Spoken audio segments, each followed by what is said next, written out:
Perhaps you've heard the term IDEA, or the IDEA, which stands for the Individuals with Disabilities Education Act, and it's the cornerstone of all special education. Jen, can you tell us more about it? Sure, I can.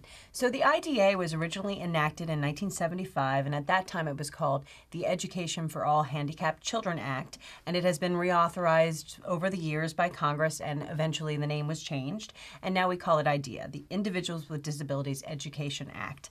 IDEA is the federal special education law. It is the federal law that requires each state that opts into the program, which all states do, in order to receive the funding, that they're required to comply with both the procedural requirements of the federal special education law as well as the substantive requirements of the special education law. So it's the governing statute. And so all parents who either suspect their child to have a disability or who know that their child has a disability, who are school-aged, and by that I mean even very young children, if you already know, because the IDEA does cover early intervention services, you should be very familiar with the IDEA because that's where all of your rights are located, is right in that statute.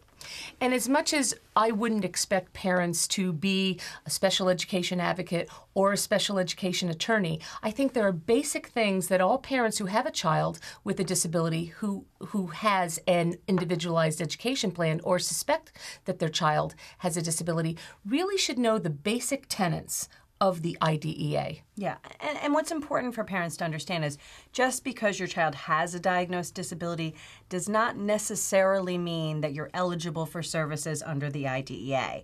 And there are other federal statutes that are involved with disability-related educational issues, such as Section 504 of the Rehabilitation Act, which is mainly an accommodations act. It's not a services act. We can talk about that at a different time. But the IDEA basically says that if a child is found eligible, and there are a whole lot of procedures that go into place of finding a child eligible. If the child is found eligible for special education and related services, then they're entitled to what you referred to earlier, an individualized education program, and that has all sorts of requirements as well. So just having a disability doesn't automatically entitle a child to services under the IDEA, but if your child has a diagnosed disability, then it's time to trigger that process if it is impacting the child's education. Something parents should keep in mind, though, is that the IDEA is the federal law. There are also state laws that govern special education and, in some circumstances, provide even more protection to children with disabilities and more rights under the special education laws of the individual states. So the federal law is like the floor, but by our system of government, your state could have a higher ceiling. And so you should check out your state laws as well. So the bottom line is, Jen, that the IDEA is the law that's there to protect parents. Your special education rights simplified.